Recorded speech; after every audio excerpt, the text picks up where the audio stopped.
안녕하십니까. 오늘 토기 문화로 본 가야의 대외 교류에 대해서 발표하게 된 부경대학교 박물관 조성원이라고 합니다. 반갑습니다. 제목 그대로 오늘 제가 말씀드릴 부분은 가야 지역에서 출토되고 있는 토기, 그 중에서도 대외 교류에 의해서 들어온 토기, 즉 가야 토기가 아닌 다른 지역의 토기들로 통해서 가야가 어떠한 대외 교류를 하고 있었는가, 이러한 부분에 대해서 간단하게 말씀을 드리고자 합니다. 토기라고 하면 아마 다 아시다시피 일상생활에서 쓰는 용기 중 하나입니다. 그래서 이 톡이라는 것이 국가와 국가 간의 교류 혹은 지역과 지역 간의 교류를 이야기해 줄 수 있는 물품으로 적당한가, 물질 자료로 적당한가라는 의문을 가질 수도 있을 것 같습니다. 하지만 이 톡이라는 것이 단순히 일상생활에만 쓰였던 것이 아니라 특히 가야 지역에서는 무덤이라든가 각종 제사에도 토기가 많이 활용이 되고 있기 때문에 이 토기라는 것이 쉽게 우리가 일상용기이기 때문에 생활만 보여줄 것이다 라고 생각할 것이 아니라 다른 지역과 지역 간의 어떤 교류라든가 국가와 국가 간의 교류, 때로는 여러 가지 어떠한 상징성을 가진 물건으로서 우리가 받아들일 필요가 있지 않을까라는 것이 저의 생각입니다. 그래서 오늘은 가야 지역 전체, 특히 4세기에서 5세기까지 출토되고 있는 일부 6세기도 포함됩니다만 가야 지역의 교류 토기, 외부에서 들어온 토기들을 통해서 가야의 대외 교류에 대해서 조금 말씀을 드리고자 합니다. 토기를 통해서 이 교류의 양상을 먼저 살펴보기 전에 외부에서 들어온 토기와 상대적인 개념, 그러니까 원래 있던 토기 문화가 어떤 것인가에 대해서 규정을 해둘 필요가 있는 것 같습니다. 그래서 오늘 주제가 가야이기 때문에 가야의 토기 문화를 우리가 어떻게 규정을 하고 볼 것인가 라는 것을 조금 말씀드리고 진행하고 싶습니다. 가야의 토기 문화는 크게 공간적인 범위, 시간적인 범위, 그리고 생산 기술에 따른 어떤 특징을 두 가지로 가지고 이야기를 할 수 있지 않을까 싶습니다. 먼저 공간적 범위와 시간적 범위에 대해서 조금 말씀을 드리면, 뭐 잘 아시는 것처럼 공간적 범위는 가야가 원래 있었던 지역, 경남과 경북 일부, 특히 지금 밑에 지도에서 보시는 것처럼 성주라든가 고령 지역을 포함한 범위가 되겠습니다. 물론 이 중에서 지금 아래쪽에 있는 비화가야 창녕군입니다. 그리고 부산에 있는 복천동 고분군, 연산동 고분군이라는 이러한 그 범위에 대해서는 아직 학자들 간에 이것이 신라인가 아니면 가야인가에 대한 논쟁이 있기는 합니다만, 오늘 발표에서는 가야에 포함시켜서 조금 말씀을 드리고자 합니다. 시간적인 범위는 크게 3세기 후반부터 562년으로 생각을 할 수가 있겠습니다. 먼저 562년부터 말씀을 드리면 이 문헌 기록의 삼국 사기에 보면 562년 대가야가 멸망한다라는 기록이 있습니다. 그래서 이 기록을 기준으로 해서 가야가 멸망을 하고 있기 때문에 562년까지의 가야 지역에 있는 토기 문화를 가야 토기라고 할 수 있을 것 같습니다. 문제는 이제 이 시작 시점이 되겠습니다. 시작 시점에 대해서는 학자들 간에 논쟁이 있기는 하지만 대체로 3세기 후반 정도 되면 이 가야 지역에 큰 물질 문화의 변동이 있다라는 것이 일반적인 고고학자들의 견해가 되겠습니다. 그래서 3세기 후반에 이런 물질 문화가 바로 가야의 시작을 보여준다라고 이야기하고 있기 때문에 시간적 범위는 3세기 후반부터 562년까지로 보는 것이 타당하지 않을까 생각하고 있습니다. 다음은 이제 가야토기의 어떤 종류라고 해야 될까요? 뭐 재질이라든가 아니면 뭐 여러 가지 생산 기술, 그 다음에 형태, 이런 것들에 대해서 조금 말씀을 드리고자 합니다. 저는 크게 생산 기술, 형태도 역시 생산 기술에 포함된다고 생각하기 때문에 이 생산 기술에 따라서 크게 두 가지, 도질 토기와 연질 토기로 나눠진다고 생각을 하고 있습니다. 그리고 이 두 토기는 일반적으로 사용되는 것도 약간 조금 차이가 있습니다. 이 도질 토기 같은 경우에는 무덤에 부장하는 형태로 많이 쓰이고, 연질 토기 같은 경우에는 일상생활에 식기로서 많이 활용이 되는 것 같습니다. 물론 도질 토기가 일상생활에도 쓰이고 연질 토기도 부장용, 무덤에 부장하기 위한 목적으로도 사용되고 있습니다만, 전체적으로 봤을 때는 이러한 분류가 가능하지 않을까 생각을 하고 있습니다. 예.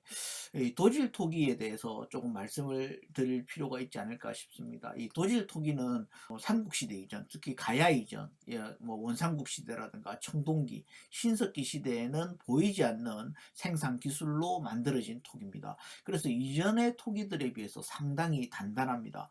그래서 이렇게 두드려 보면 예, 금속을 두드리는 것 같은 예, 그러한 소리도 나고 예, 질감도 나게 됩니다. 그래서 이 시기에 이 도질톡이라는 것은 가야의 도질톡이라는 것은 상당히 기술적으로 이전과는 예, 동떨어진 혁신적인 기술로 제작된 토기. 그래서 가야 토기를 보여주는 중요한 예, 토기 문화 중 하나라고 예, 이야기할 수 있을 것 같습니다. 그리고 굽는 온도도 역시 1200도에서 1300도로 이전에 있던 토기들과는 상당히 격차가 있는 것을 알 수가 있고 여기서 오늘 설명하기는 조금 어렵습니다만 가마, 예, 토기를 굽는 가마의 형태도 예, 굽는 방식도 이전 토기들과는 상당히 차이를 보이고 있습니다. 그렇기 때문에 이 가야의 토기 문화를 이야기할 때 있어서는 예, 이 도질 토기라는 것을 빼고 예, 이야기하기는 상당히 어려운 것 같습니다.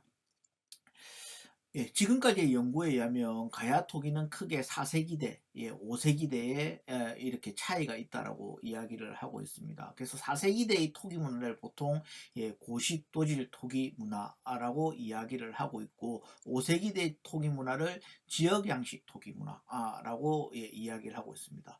4세기대 같은 경우에는 뭐 가야가 잘 아시는 것처럼 여러 국가로 예, 이루어져 있다는 것을 알고 계시지만은 사실 4세기대 가야의 토기 문화라고 하면 역시 낙동강하고 예, 금강가야라고 이야기하는 이 금강가야식 토기와 그 다음에 하만을 중심으로 하는 이 토기 문화가 이렇게 양대 산맥으로 예, 자리를 잡고 있습니다. 그런데 이것이 이제 5세기대가 되게 되면 우리가 흔히 아는 대가야, 소가야, 아라가야, 그러니까 가야에서도 여러 국가에 있어서 이제 토기의 독특한 형식들이 성립이 되고 있습니다. 그래서 이 4세기대와 5세기대의 토기 문화를 조금 예, 달리 보는 것이 일반적인 견해가 되겠습니다. 지금 사진에 보시는 오른쪽에 있는 것이 위에 흰색이 되겠습니다만 흰색이 도면에 있는 것이 예, 4세기대 금강가야의 토기, 4세기대 하만 지역의 토기 문화가 되겠습니다. 그리고 아래쪽에 보시는 것이 5세기대 대가야 토기 문화, 그 다음에 소가야 토기 문화, 아라가야의 토기 문화가 되겠습니다. 이러한 토기 문화들이 물론 지속적으로 쭉 이어지기도 하지만 대부분 다 562년을 기준으로 해서 아마 신라 토기 문화로 이렇게 편입되는 거 아닌가 생각을 하고 있습니다. 그래서 오늘 이제 교류되어서 들어오는 토기의 상대적인 예, 의미의 가야 토기라는 것은 이러한 토기라는 것을 조금 알아두시면 되겠습니다. 연질 토기 같은 경우에는 이 지역마다 상당히 형태라든가 제작 기법이라든가 이런 것들이 조금씩 차이가 있고 그러한 것들을 세부적으로 말씀드리기에는 조금 어렵기 때문에 나중에 뒤에서 교류 토기를 설명하는 과정 중에 조금 말씀드리도록 하겠습니다. 예, 그러면 교류 토기, 즉 다시 말하면 교류되어서 들어온 토기를 우리가 어떻게 정의하고 그것을 어떻게 찾아낼 것인가 라는 문제에 대해서 또 한번 생각해 볼 필요가 있습니다.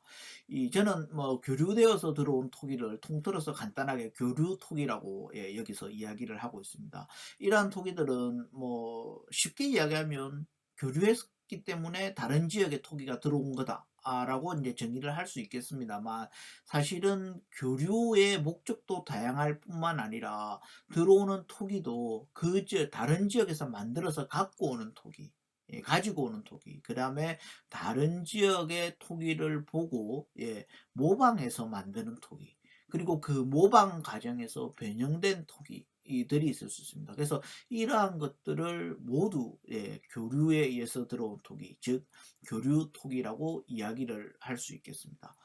그리고 교류 토기를 이제 추출해내는 방식에 대해서는 뭐 여러 가지 방법이 있습니다만 기본적으로 최근에 사용하는 것은 예, 테토 분석, 즉 다시 말하면 이 토기를 구성하고 있는 토기를 만들 때 쓰는 흙에 들어있는 성분이 어떤가. 즉 다시 말하면 지역마다 이제 사용되는 흙이 다르고 그 흙에는 고유의 원소가 들어 있습니다. 그래서 이 태토를 과학적으로 흙을 과학적으로 분석하게 되면 이 지역에서 만든 토기이구나라는 것을 이제 판단할 수가 있습니다.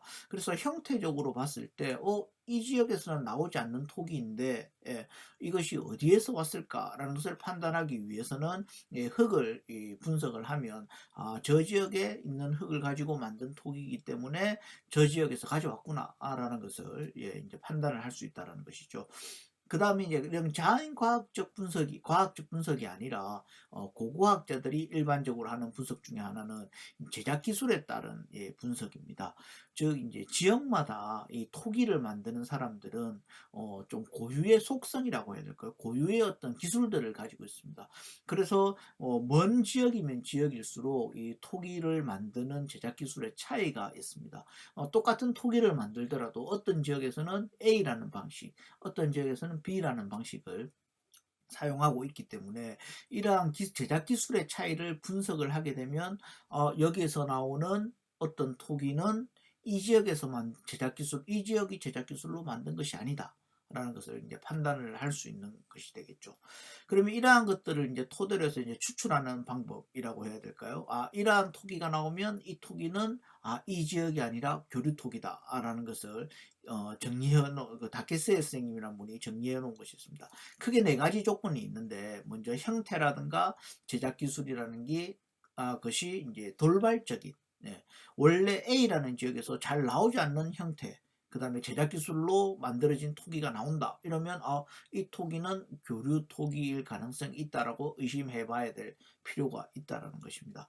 그리고 이제 밑에 뭐 세 가지가 있습니다. 원류지에서 그러니까 원래 만들어진 지역에서 안정적으로 이제 나와야 된다. 그리고 분포 범위도 넓어야 된다. 시간적으로 오래 써야 된다. 뭐 이런 것들도 있고 그 다음에 여기서 만약 B 지역에서 만든 토기가 A 지역에서 나오면 항상 조금 짧은 시간에 그리고 한정된 공간에서만 나오는 경우가 많습니다.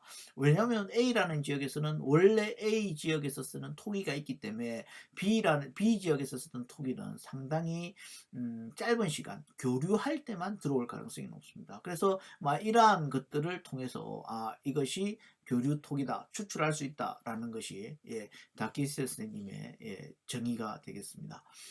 그 다음에 교류톡이 앞에 말씀드린 것처럼 뭐 유입이 되거나 모방이 되거나 뭐 변형이 되거나 이러한 여러 가지 종류가 있다고 말씀을 드렸습니다. 이제 그러한 것들의 정의에 대해서 가메다 선생님이라는 분도 정의를 하신 것이 있고 저도 뭐 2013년도에 간단하게 정리한 내용이 있습니다.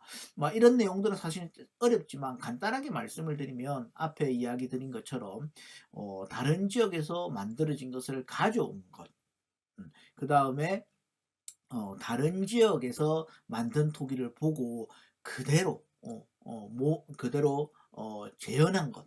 네. 그 다음에 다른 지역의 토기와 우리 지역의 토기를 이렇게 섞어서 만든 것이라고 할까요?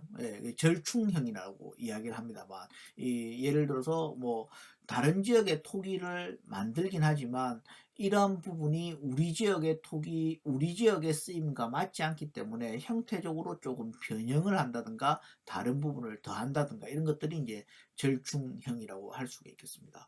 그리고 이제 모방형 같은 경우에는 그 지역의 토기를 보고 그대로 이제 만들어내기는 하지만 제작 기술이라든가 이런 세부적인 것들에 있어서 이제 이 지역의 기술로 만들어낸 것입니다.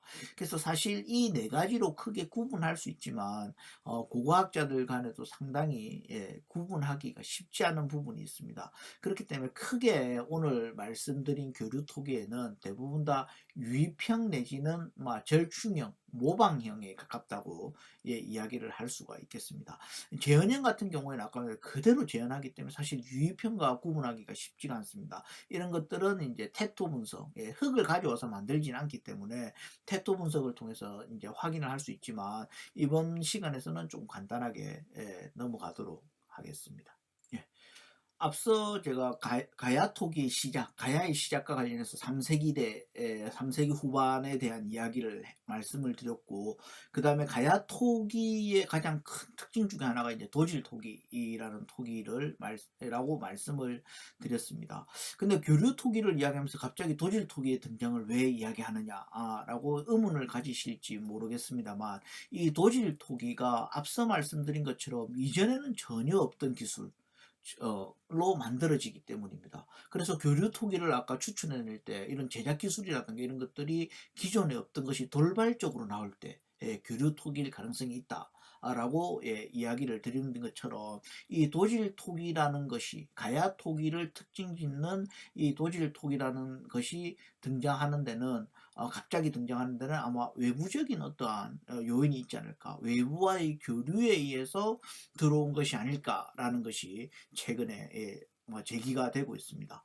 그래서 도질 토기에 대한 발생 관점은 크게 두 가지입니다. 뭐 아까 금방 말씀드린 것처럼 외부의 영향에 의해서 왔다는 견해도 있지만, 자체적으로 토기의 생산 기술이 점점점 발전하다 보니까 이러한 도질 토기들이 나왔다라고 보는 견해도 있습니다만, 외부에서 왔다는 설, 특히 중국 지역과의 관련을 연계짓는 연구자들이 상당히 많습니다. 그래서 그 밑에 그림에 보시는 것처럼 중국 동북 지방에 있는 어떤 기가 달려 있는 토기, 1번이 되겠습니다만, 이러한 토기들이 이 도질 토기에 처음 나오는 형태들과 유사한 점이 있습니다. 근데 이러한 기가 달린 부분의 토기들은 이전 시기에 없었기 때문에 이러한 그 중국 동북 지방에 있는 어떤 토기 문화의 영향, 역시 교류가 있었겠죠. 그러한 교류에 의해서 영향을 받아서 원래 있던 토기와 섞여져서 이러한 도질 토기, 가야의 토기 문화를 대표하는 도질 토기가 등장한 것이 아닌가라는 그러한 견해가 있습니다. 그리고 그렇지만은 물론 또 세부적으로 살펴보면 중국의 한나라의 영향이다, 아니면 중국의 동북 지역의 영향이다, 중국 장강유역의 영향이다라는 이러한 뭐 세부적인 지역 차이가 있습니다. 그런데 이제 이 토기 문화, 조금 오늘 범위에서 벗어나지만 토기 문화를 벗어나서 이 도질 토기가 등장하는 시점에 가야 지역에 여러 가지 사회 변동이 일어납니다. 특히 뭐 밑에 보시는 것처럼 이 북악과 후장이라는 토기를 많이 묻는 이러한 매장 습소, 그 다음에 이제 사람을 겨묵거리로 부장하는 순장, 그 다음에 이 철기 큰 칼이라든가 이런 것들을 그대로 묻는 것이 아니라 이렇게 휘어서 묻는 것들, 그 다음에 이 금동관이라고 하는 권력의 상징물, 이런 것들이 도질 토기의 등장과 거의 동시기에 확인이 되고 있습니다. 그리고 이러한 토기 이외의 문화들이 어디서 나타나느냐, 중국 동북 지역에서 확인되고 있기 때문에 아마 저는 이 도질 토기, 특히 가야의 토기 문화의 이 시작이 중국 동북 지역과의 어떤 교류에 의해서 등장하는 것이 아닌가라고 생각을 하고 있고, 그렇기 때문에 가야의 교류를 보여주는 교류 토기의 하나로 이 도질 토기를 들 수가 있지 않을까 생각하고 있습니다. 그렇지만 이 도질 토기 같은 경우에는 등장하는 초기에 중국 지역과의 어떤 관련을 이야기할 수 있지만, 이후에는 빨리 토착화됩니다. 그래서 이제 가야 지역에서 나름대로의 어떤 기술적인 발전들을 이제 거듭하면서 가야 토기로 자리를 잡고 있기 때문에, 이후에 이제 도질 토기만 가지고 이것을 교류 토기다라고 이야기하는 것은 조금 무리가 있습니다. 그러면 가야토기 이외, 가야토기, 4세기대 가야토기 이외에 교류를 보여주는 토기, 도질 토기가 더 이상 교류를 보여주는 어떠한 토기 문화가 아니라면 어떠한 토기들이 있는가라고 살펴보면, 가장 이제 많이 있는 것이 이거 일본 열도, 당시 외라고 부릅니다. 이 외에서 오는 토기들이 사실 가야 지역에서 상당히 많이 확인이 되고 있습니다. 뭐 거리도 역시 상당히 가깝기 때문에 당연히 일본에서 여러 이유로 한반도, 특히 가야 지역에 이렇게 교류를 하고 있었던 것 같습니다. 뭐 잘 알려진 것처럼 가장 큰 목적은 뭐 철과 관련된 당시의 외에서는 이 철을 생산할 수 있는 기술이 없었습니다. 철이라는 것은 고대의 가장 하이테크의 기술이기 때문에 이 철을 가져가기 위해서 얻기 위해서 한반도 남부 특히 철로 유명한 가야 지역에 외인들이 이렇게 오게 되고 그러한 과정 중에서 외계 토기들이 들어온 거 아닌가라고 생각을 할 수 있습니다. 이 외계 토기는 당시 4세기대 우리가 그 가야 지역에서는 도질 토기라는 상당히 단단한 토기들을 사용하고 있었던 것에 비해서 일본에서는 아직까지 그러한 토기를 생산할 수 있는 기술이 없었습니다. 그래서 우리나라의 연질 토기, 가야의 연질 토기와 비슷한 상당히 무른 토기를 사용하고 있고 그 토기들을 일본에서는 하지끼라고 부르고 있습니다. 그러면 연질 토기, 가야의 연질 토기와 비슷한 어떠한 그 재질을 가지고 있다면 하지끼하고 연질 토기를 어떻게 구분해낼 것인가 하는 게 큰 문제가 아마 될 것 같습니다. 그것들을 잠깐 말씀을 드리고자 합니다. 하지끼는 크게 옹이라든가 호라든가 고배 이러한 기종들이 있습니다. 우리나라에도 마찬가지 연질토기에도 그러한 기종들이 있기 때문에 그러한 것들을 간단하게 조금 비교를 해볼 필요가 있습니다. 먼저 왼쪽 그림에 보시는 것들은 이제 그 가야이 연질토기라고 보시면 됩니다. 가장 큰 특징 중에 하나는 이렇게 긴 옹이라고 해야 될까요? 손잡이에 달린 긴 옹들이 상당히 많이 있는 것을 알 수가 있습니다. 이 검은색 부분, 이 탁본을 뜬 부분입니다만 탄알이라고 해서 이 토기의 기면을 조정하기 위해서 이제 이렇게 두드리는 나무판으로 두드리는 그 행위를 이야기하는데 이 탄알하는 형태의 어떤 문양이 남아 있습니다. 그래서 이런 문양들을 잘 남기는 게 가야의 연질 토기의 특징이라고 이야기를 할 수가 있습니다. 그렇지만 이 하지끼 오른쪽에 보신 사진에 보시는 이 하지끼 이게 옹이나 호 같은 경우에는 이렇게 긴 옹이나 호가 없습니다. 잘 없고 그리고 그 기면을 조정하는 데 있어서 탄알이라는 걸 사용하긴 하지만 대체로 나무로 이렇게 긁어서 기면을 조정하는 몽리라고 하는 이러한 형태를 많이 사용하고 있습니다. 그리고 그 오른쪽에 이제 보이는 이런 붉은색 계통의 이 목이 긴 항아리 같은 경우에는 마연을 많이 하고 있습니다. 그래서 이 문질러 가지고 광을 낸다든가 어떤 문양의 효과를 내는 이런 것들이 많이 있습니다. 그래서 이 하지끼의 토기들 중에서는 일상생활에 쓰는 용기도 있지만 아까 가야의 도질 토기처럼 제사를 위해서 만드는 정제된 어떠한 토기들도 있는 것이 특징이라고 할 수 있겠습니다. 조금 더 세부적으로 본 사진이 되겠습니다. 왼쪽에 보시는 이렇게 아까 보시는 주름 무늬가 있습니다. 이 탄알 흔적입니다. 이 탄알의 문양은 이렇게 일자로 된 탄알, 그 다음에 이렇게 네모난 형태 격자 탄알이라고 합니다만 이 격자 탄알, 그 다음에 왼쪽에 일자로 된 평행 탄알 이러한 탄알 문양을 잘 남기는 것이 특징이라고 한다면 이 하지끼 같은 경우에는 그러한 문양들이 잘 남아있지 않습니다. 물론 일부 남아있는 것도 있습니다만 남아있는 경우에는 대부분 다 평행 탄알, 격자 탄알 문양은 확인이 되고 있지 않습니다. 그리고 이런 그 안에 내부의 조정, 너무 토기가 두껍게 만들어졌다고 해야 될까요? 이러한 것들을 이제 조정을 하기 위해서 안쪽에 제가 흰 선으로 그어 놨습니다만 안쪽을 이렇게 주걱 같은 걸로 긁어냅니다. 그래서 토기가 상당히 얇습니다. 그래서 이 가야 토기와는 조금 큰 차이를 보이는 것을 알 수가 있습니다. 예. 다음으로 이제 고배입니다. 이 고배가 사실은 상당히 많이 출토가 되고 있기 때문에 연질 고배와 하지끼개 고배를 조금 구분해 둘 필요가 있습니다. 예.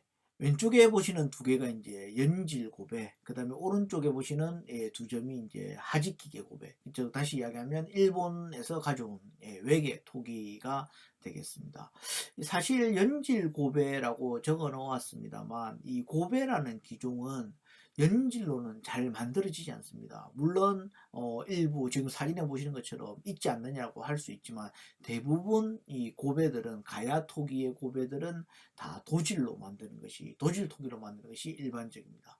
반면에 이제 아까 말씀드린 것처럼 그 일본에는 이 당시에 도질 토기와 같은 단단한 토기를 굽는 기술이 없기 때문에 예, 연질로 만들어지는 그 하지기계로 만들어지는 고베가 가장 일반적이라고 할 수가 있겠습니다.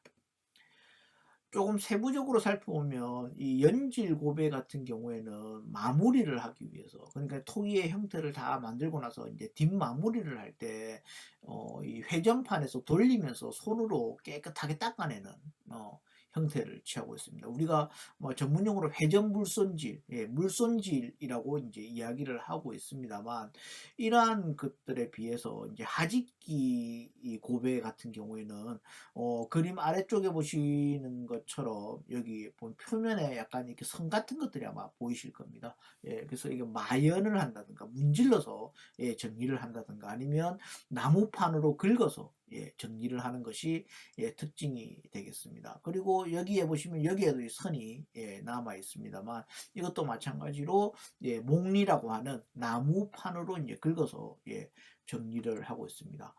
그리고 가장 큰 이제 연질 고배와 하직기 고배의 가장 큰 차이점은 뭐냐고 하면 이 배신부, 위에 접시 부분과 이제 다리 부분을 부착하는 방식에 큰 차이가 있습니다.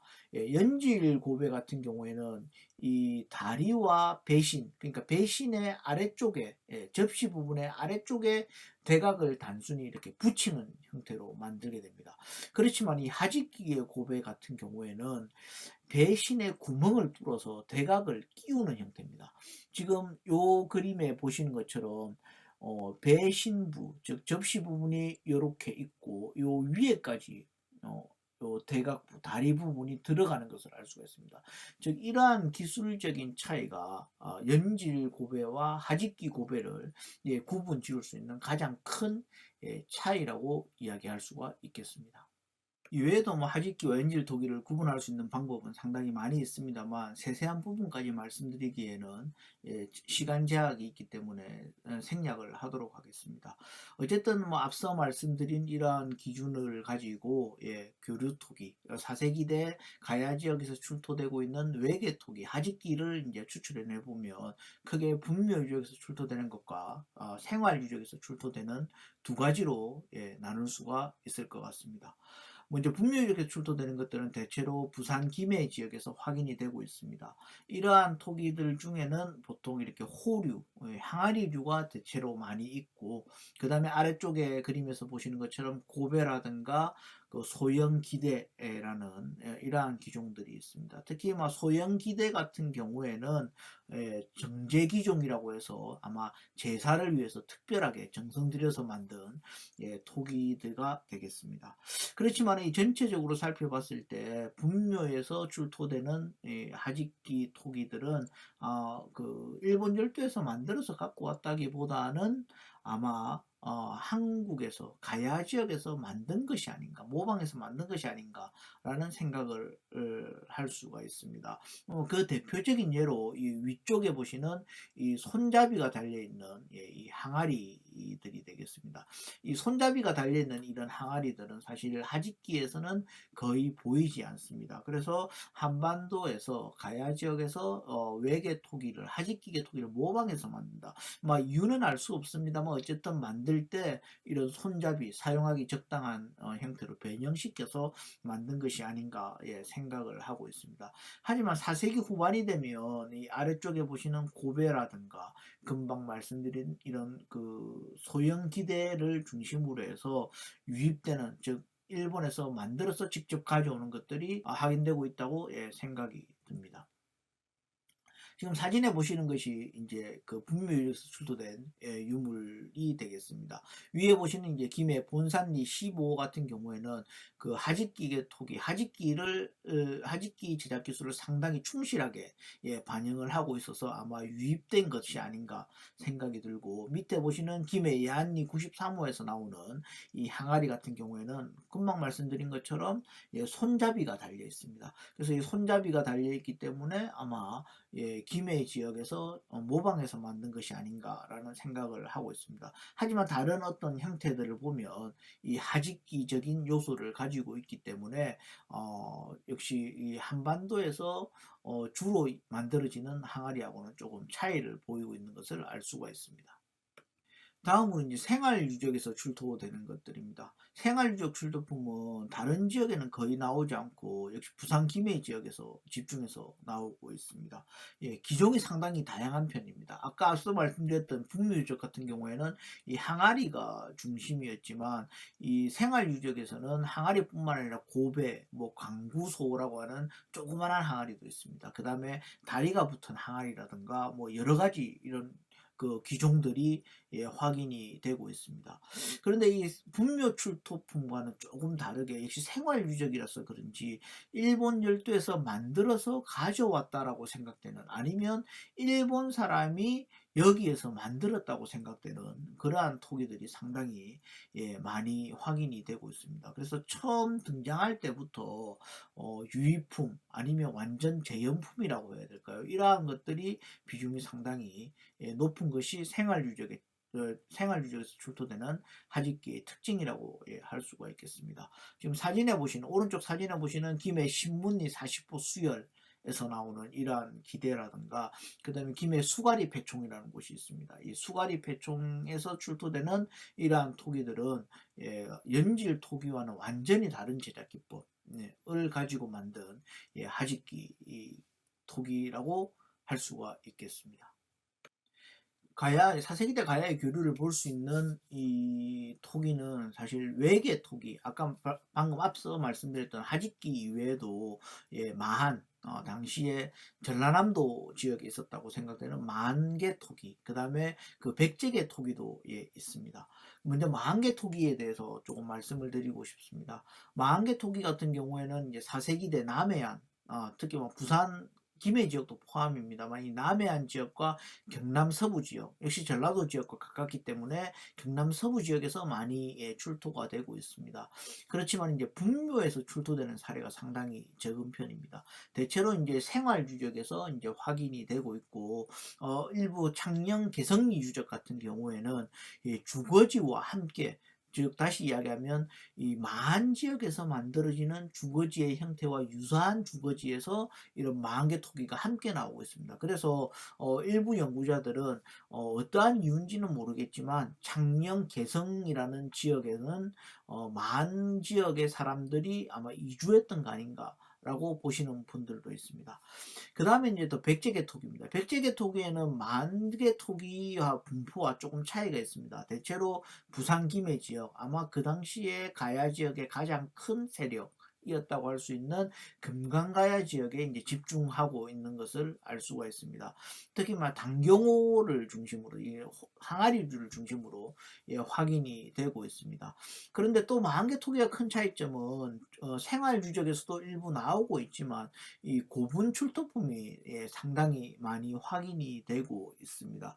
그리고 또 일부 토기 같은 경우에는 그 당시 이제 한성백제라든가 이런 그 중앙 지역의 토기도 포함이 되어 있지만 대체로 충청도 지역, 특히 공주라든가 뭐 이런 일대에서 나오는 토기들과 유사한 것들도 확인이 되고 있는 것이 특징이라고 할 수 있겠습니다. 그렇지만은 아까 앞서 말씀드렸던 그 하직기라고 해야 될까요? 외계 토기에 비해서는 수량이 상당히 적기 때문에 아직 어떠한 이유에서 이 지역에, 가야 지역에 백제계 토기가 들어왔을까, 교류에 의해서 들어왔을까라는 것들은 조금 아직 의문으로 남겨진 상태라고 할 수 있겠습니다. 예.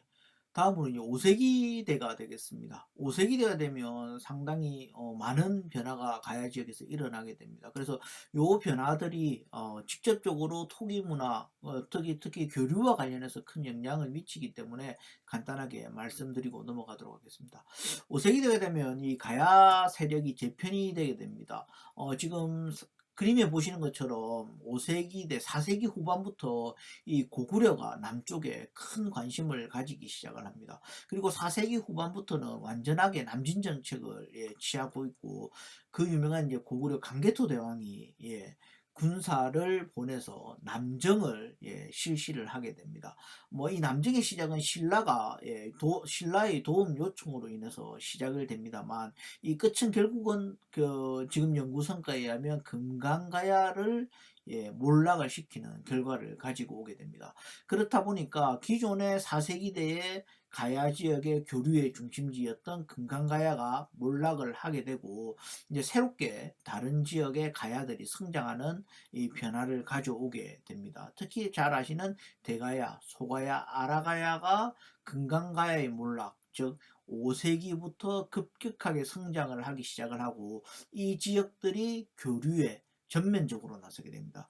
그렇다 보니까 역시 그 교류에 의해서 외부에서 들어오는 토기들도 대가야라든가 소가야라든가 아라가야 지역에서 이제 주로 출토되는 양상을 보이게 됩니다.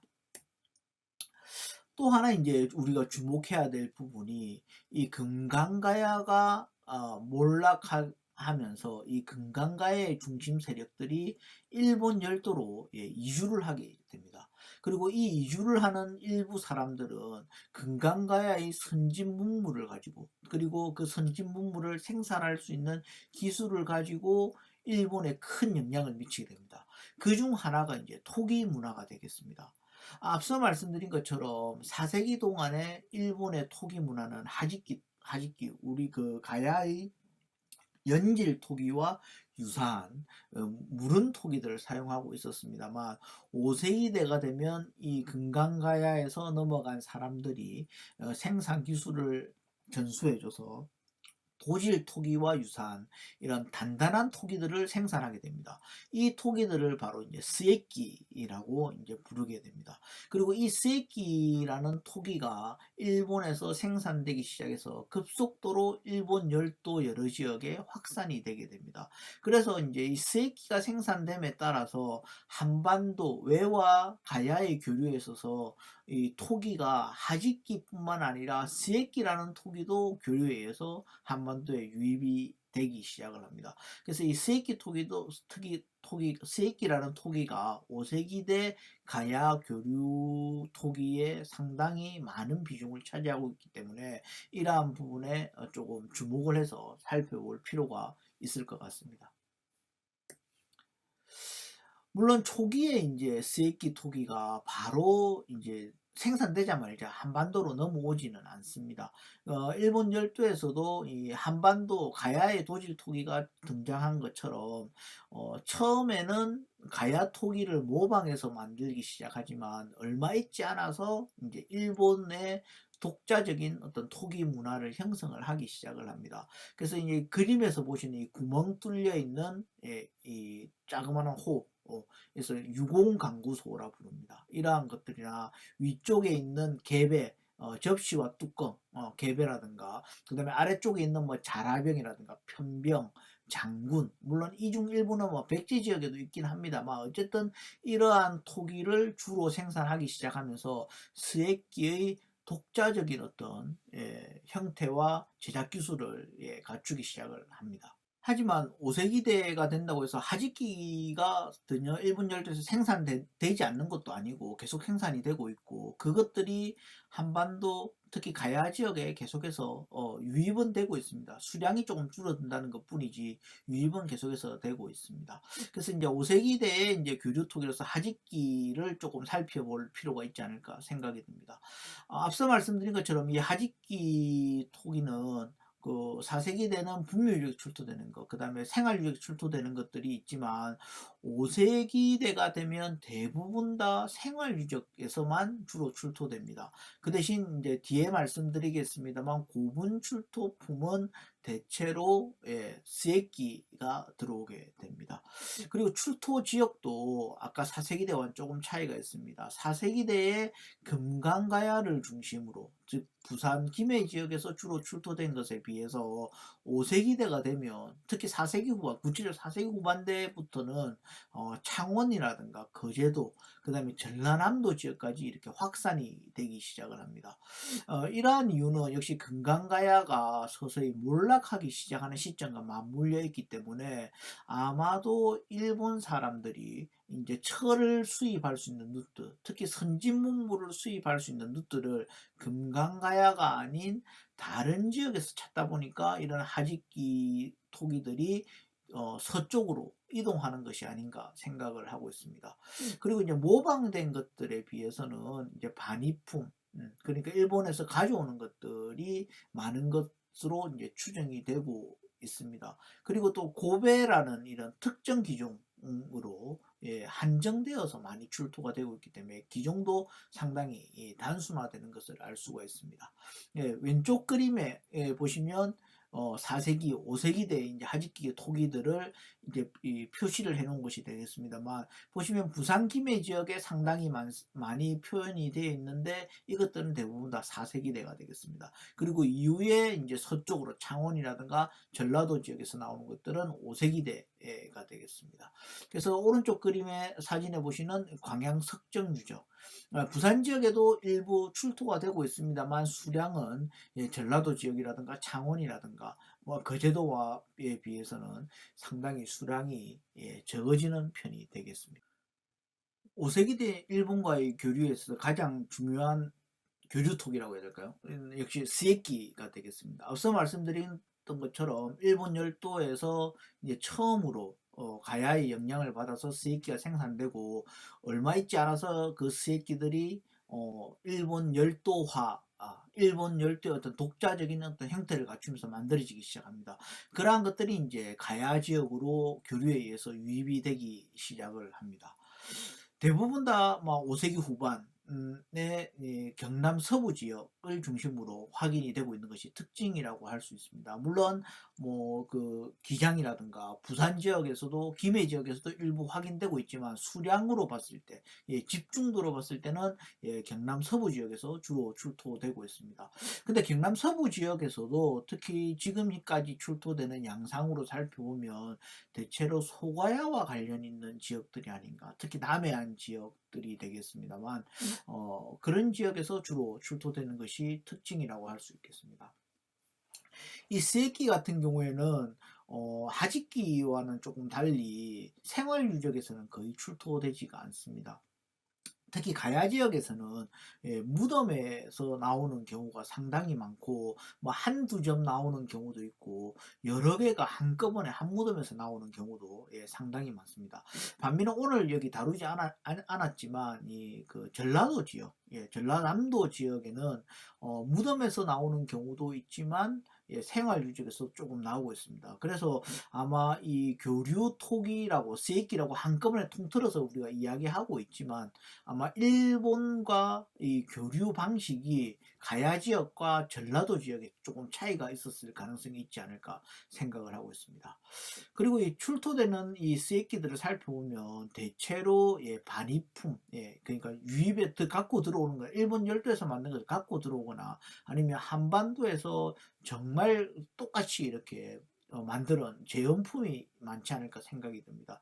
사실 이러한 이유는 여러 가지 이유가 있겠지만, 이미 한반도에는, 특히 가야 지역에는 이러한 도질토기, 더 단단한 도질토기를 만들 수 있는 생산 기술이 있었기 때문에 굳이 이런 것들을 만들어서 부양할 필요가 없었던 거 아닌가 싶습니다. 그래서 아마 교류하면서 일본 열도에서 어떠한 제의적인 의미로 가져와서 이런 것들을 선물을 주거나, 아니면 그 토기 안에 다른 물건을 담아서 이렇게 선물로 줬던 것들이 가야 지역에서 무덤에서 나오는 것들이 아닌가 생각을 하고 있습니다.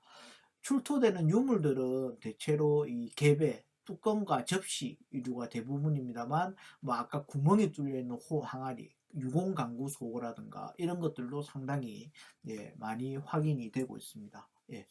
지금 그림에 보시는 건 대표적인 쓰레기가 되겠습니다. 마산 대평리, 고성송악동. 고성송악동은 지금 단일 고분에서는 이 쓰레기가 가장 많이 나오는 유적이 되겠습니다. 역시 소가야의 이 왕급 무덤이기 때문에 일본 열도와 상당히 밀접한 교류를 가지고 있었다라는 것을 추정을 할 수 있습니다. 그다음에 산청의 생초 구호분에서도 다량의 이 쓰레기가 확인이 되었습니다만, 어쨌든 간에 산청 생초 같은 경우에는 대가야의 영향도 받지만 소가야의 영향권에 있었기 때문에 역시 이러한 지역들이 소가야와 밀접한 관련을 가지고 있고, 일본 열도의 외도 소가야와의 교류가 아마 절실했던 거 아닌가 라고 생각이 듭니다. 고령 치산동에서도 이 한 개체 정도가 출토되고 있습니다만, 역시 소가야 지역에 비해서는 상당히 소량이라는 것을 알 수가 있습니다. 그런데 이제 이러한 토기들이 나오는 것들을 가지고 일부 이제 일본의 이제 극우주의자 연구자들은 임나일본부 아마 잘 아실 겁니다. 한반도를 지배했다.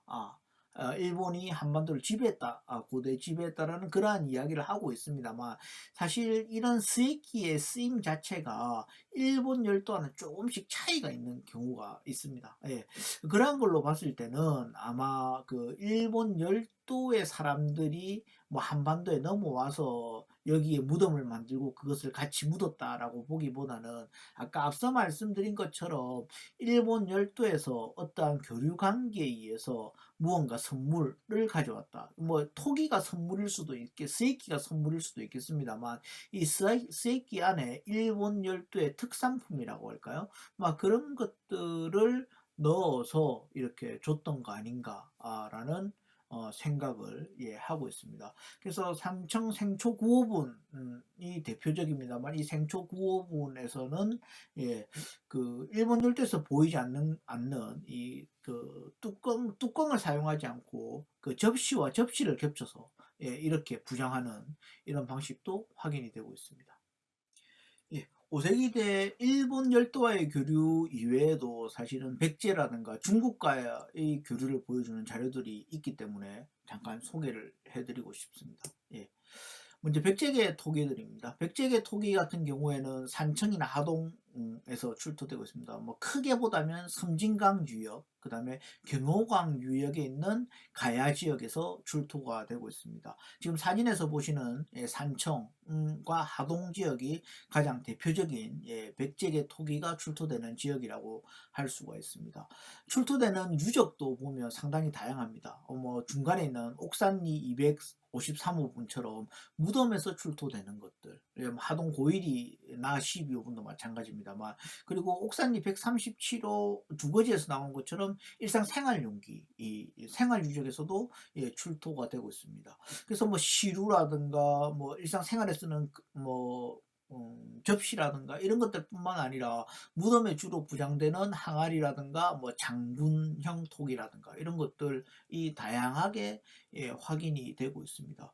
그래서 4세기대에 이런 백제계 토기들이 그 금강가야 중심, 특히 부산 김해 지역, 또 남해안 지역에서 주로 나오는 것에 비해서 이 시기가 되면 조금 내륙 쪽으로 들어가서 산청이라든가 하동 지역, 물론 하동은 조금 외곽 바닷가 지역에 가깝지긴 하지만 어쨌든 내륙 지역에서 확인이 되고 있습니다.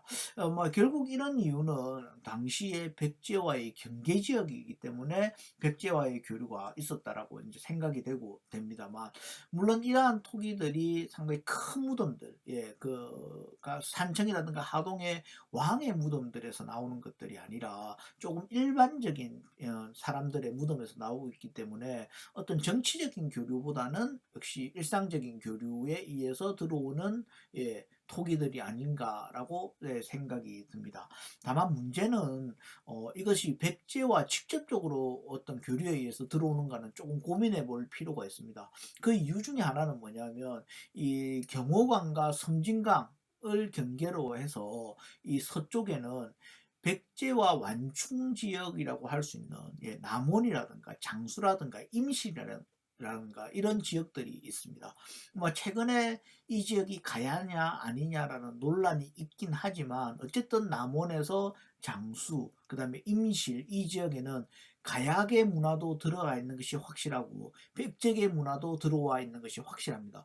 그렇기 때문에 이 지역들이 섬진강과 경호강 그리고 백제와의 교류의 어떤 중재지 역할을 해서 그러한 지역에서 이 산청이라든가 하동, 섬진강 경호항 쪽으로 백제계 토기가 들어올 가능성도 배제할 수 없기 때문에 이 백제와 직접적으로 관계가 있다라고 반드시 단정할 수는 없습니다. 다만 4세기대 아까 앞서 말씀드린 것처럼 금강가야 중심으로 확인되던 백제계 토기가 더 이상 남해안 쪽이 아니라 이런 내륙 쪽으로 나온다라는 것. 즉 다시 말하면 교류의 루트가 뭔가 바뀌고 있다라는 것. 이것들은 분명히 좀 중요한 의미를 지니지 않는가라는 생각을 할 수가 있겠습니다. 그리고 이제 톡이라고 하기에는 조금 그렇습니다만 중국에서 이 시기에 생산되는 자기들이 가야로 유입되는 경우가 최근에 확인이 되고 있습니다. 과거 이제 90년대 초반에는 이 부산 복천동 65 맨 오른쪽에 있습니다만 이 백자가 상당히 유명했습니다만 이 백자는 사실 7세기대 논쟁은 있습니다만 7세기대의 유물이기 때문에 엄격하게 말하면 가야의 교류에 의해서 들어온 것이 아니라 신라의 지배하에 어떠한 이유에선가 이제 그 부산 지역으로 들어온 유물입니다. 그래서 사실 이야기하기는 조금 가야의 교류와 관련을 짓기는 어려움이 있습니다. 그렇지만 최근에 창원의 석동 유적이라든가 함안의 마리산 유적에서 왼쪽에서 보시는 그림과 같은 중국 남조와 관련되는 이러한 청자들이 확인이 되기 시작을 했습니다. 뭐 두말할 필요가 없이 이 시기에 사실 가야 지역에서는 청자를 생산할 수 있는 기술이 없었기 때문에 100% 반입되었다라고 이야기를 할 수가 있습니다. 그리고 이러한 생산될 수 없는 기술의 이 청자이기 때문에 상당히 아마 귀중하게 받아들여졌던 것 같습니다. 그래서 일상생활 유적에서 흔하게 출토되는 것이 아니라 무덤에서만 지금 확인되고 있습니다. 물론 이제 향후 발굴 자료들이 더 많이 증가되면 이러한 자기들도 생활 유적에서도 나올 가능성도 배제할 수 없습니다만 어쨌든 간에 지금 현재로서는 예, 그 무덤에서만 확인이 되고 있습니다. 그리고 이두 그 창원 석동유적과 마리산에서 나온 이 청자들은 지금 현재 연구 성과에 의하면 대체로 5세기 후반에 이제 해당된다고 할 수가 있겠습니다. 문제는 이제 이 청자들이 중국과 직접적인 교류에 의해서 가야 지역에 유입이 되는지 아니면 다른 지역을 거쳐서 유입이 되는지라는 이제 논쟁이 있을 수가 있습니다.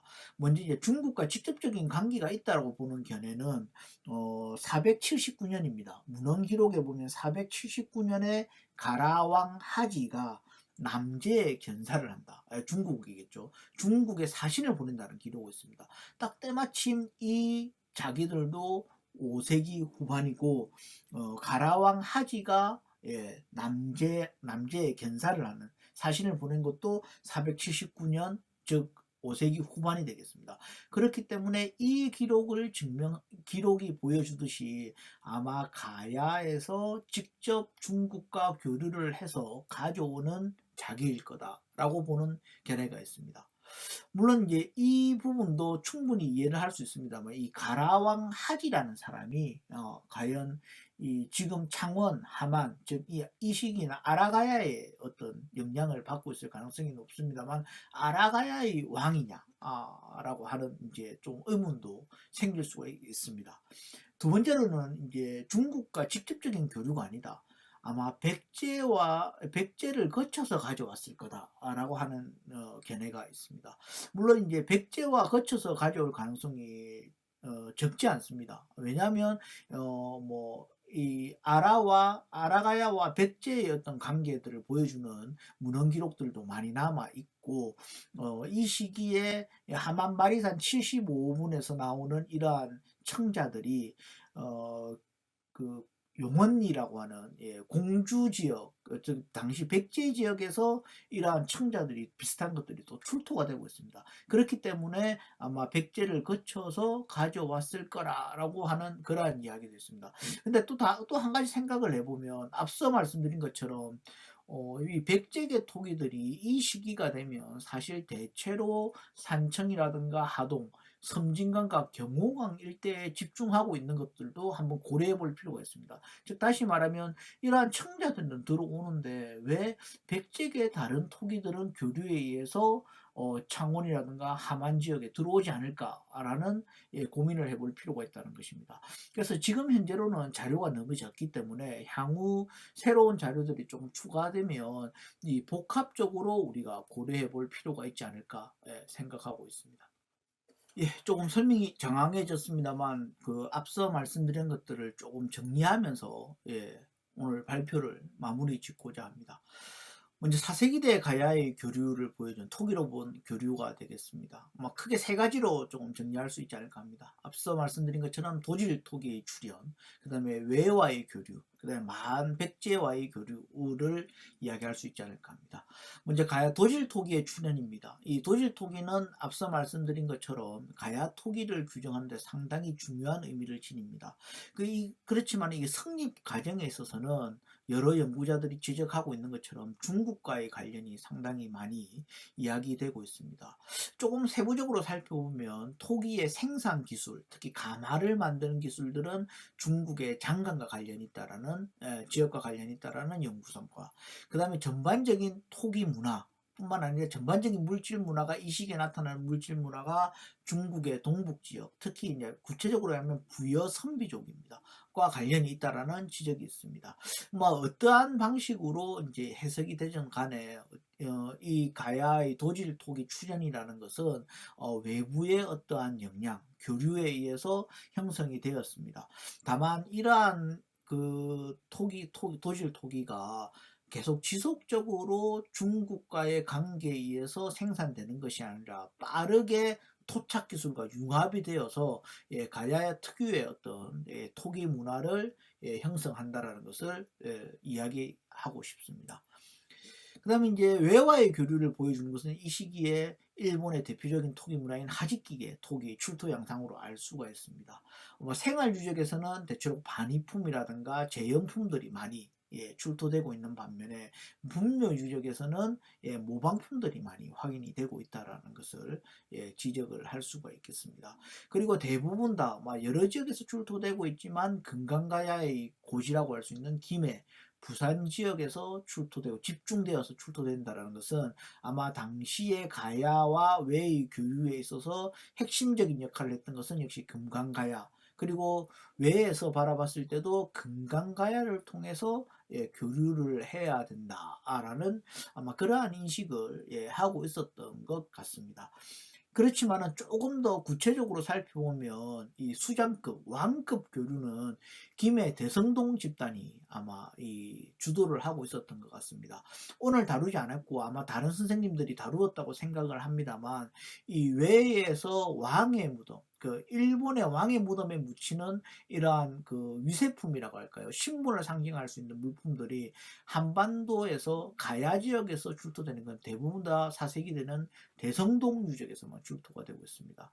즉 다시 말하면 외의 왕이 왕과 왕의 교류에 있어서 어떠한 선물들은 대성동 고분군에 있는 사람들에게만 줬다고 볼 수 있다는 것입니다.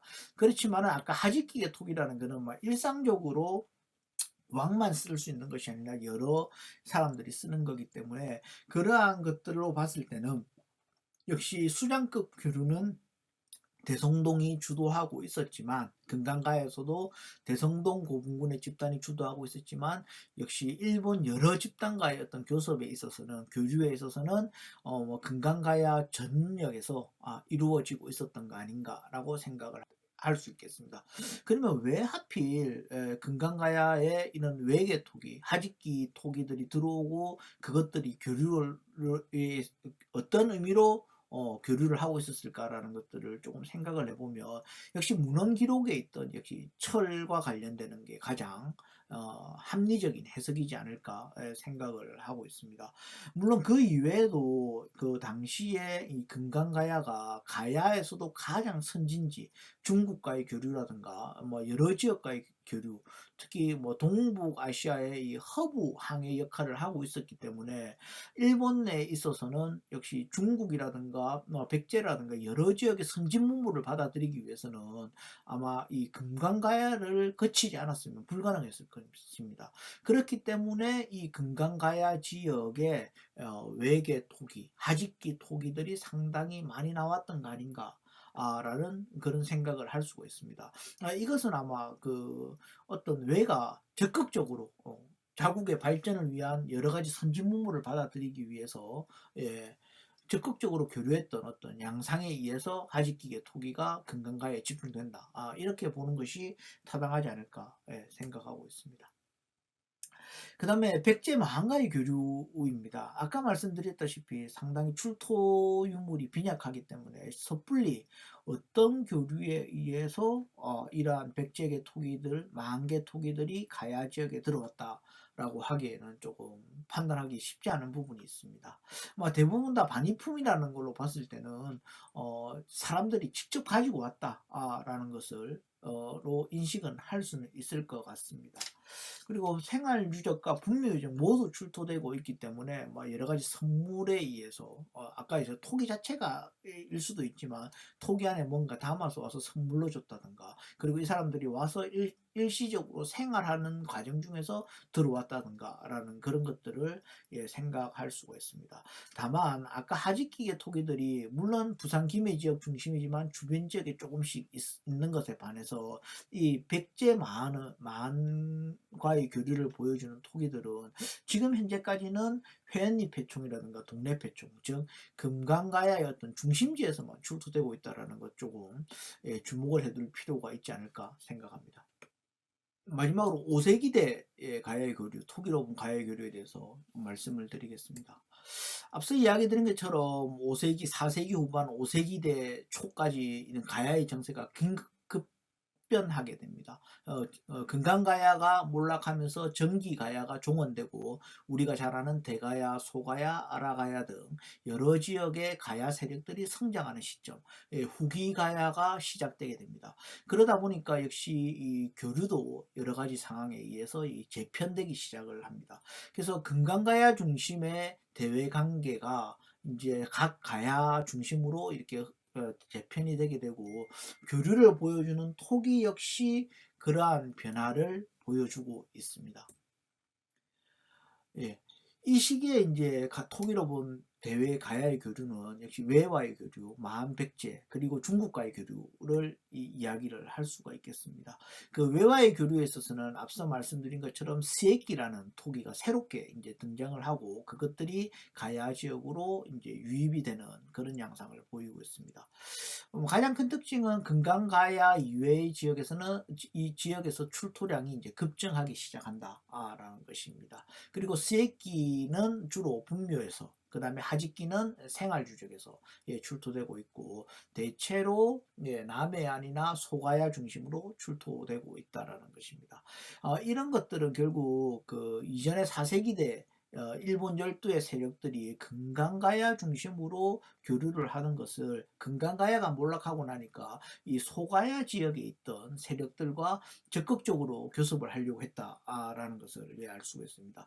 그리고 이러한 배후에는 아마 백제와의 관계를 밀접하게 하기 위한 어떤 중개적인 역할을 소가야에게 요구했던 것이 아닌가, 소가야를 통해서 하려고 했던 것이 아닌가라는 것을 고려해 볼 수 있지 않을까 생각합니다.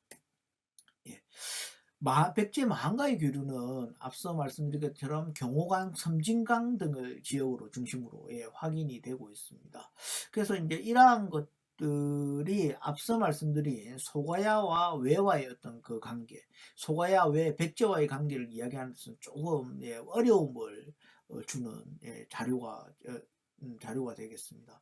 하지만 경호강, 섬진강 일대가 역시 소가의 영향을 상당히 많이 받고 있기 때문에 이 지역도 역시 소가야와 관련이 있다고 생각하면 역시 아까 소가야, 백제라는 이런 관계에 있어서 이런 백제만 토기들도 그런 지역, 이 지역에 들어오는 것이 아닌가, 교류에서 들어오는 것이 아닌가 생각할 수 있겠습니다. 다만 이제 이 교류들은 왕과 왕의 교류라고 하기보다는 아마 일상적인 교류에 의해서 토기들이 들어오고 나가고 하는 것들이 아닐까 생각한다는 것을 아까 앞서 말씀드렸습니다. 마지막으로 이제 중국과의 교류가 되겠습니다. 중국과의 교류는 뭐 자기가 두 점 출토되고 있기 때문에 수량적으로 너무 작아서 어떠한 이야기를 하기가 상당히 어렵습니다. 그렇지만 대체로 5세기 후반에 이제 집중되어 있고, 그리고 중국 남조와 관련이 있다 라는 주장, 그 다음에 백제와의 교류 관계에 의해서 들어온 것이다라는 주장이 있다. 그래서 어쨌든 간에 이 시기에 그 가야 지역이 상당히 활발하게 여러 지역과 교류를 하려고 하고 있다라는 것을 보여주는 자료로 들 수 있지 않을까 생각을 하고 있습니다. 이상 그 토기 문화로 본 가야의 대외 교류라는 주제를 말씀을 드렸습니다. 앞서 말씀드린 것처럼 이 톡이라는 것들은 상당히 일상생활 용기에 가깝기 때문에 교류를 이야기해 줄 수 있을까라는 그런 의문을 많이 가질 수가 있습니다. 그리고 그러한 어떠한 연구들도 지금 많은 다른 연구자들에 의해서 조금 비판을 받는 부분도 없지 않아 있습니다. 다만 이 톡이라는 것들이 오히려 역으로 생각해 보면 너무 일상적인 것, 그리고 여러 부분에 사용되고 있기 때문에 교류를 이야기해 주는데 보다 많은 이야기들을 할 수 있는 자료가 될 수 있다는 것을 좀 강조를 하고 싶습니다. 그리고 4세기대, 5세기대의 교류 관계가 역시 국제 정세와 정세의 변화와 더불어 가지고 그 말씀드린 것처럼 토기의 교류의 양상, 가야 지역으로 들어오는 토기의 양상도 상당히 차이가 있다라는 것도 아마 앞서 말씀드린 여러 이야기들과 부합되지 않을까라는 생각을 할 수 있습니다. 다만 오늘 조금 제가 말씀드리지 못한 부분들은 반대되는 지역, 즉 다시 얘기하면 가야에 들어오는 일본 토기, 백제 마한 토기, 중국 자기들이 있는 반면에, 그러면 상대방 지역에 왜 일본 열도에 가는 가야 토기, 백제 마한 지역에 가는 가야 토기, 중국 지역에 가는 가야 토기가 과연 어떠한 양상으로 나타나는가, 그리고 그게 실제로 있느냐라는 부분들이 오늘 완전히 생략되어 있는 상태입니다. 교류라는 것들은 단순히 일방 통행은 분명히 아닙니다. 그렇기 때문에 교류라고 우리가 부르고 있습니다. 서로 상호간에 일어나는 행위입니다. 그래서 이제 앞으로 이제 그런 부분들을 조금 더 면밀하게 살펴보면 이 실제 교류라는 것이 왜 일어났는가를 조금 더 구체적으로 확인할 수 있지 않을까 생각하고 있습니다. 이상 조금 길어졌습니다만 토기 문화로 본 가야의 대외 교류에 대해서 대한 발표를 마치도록 하겠습니다. 감사합니다.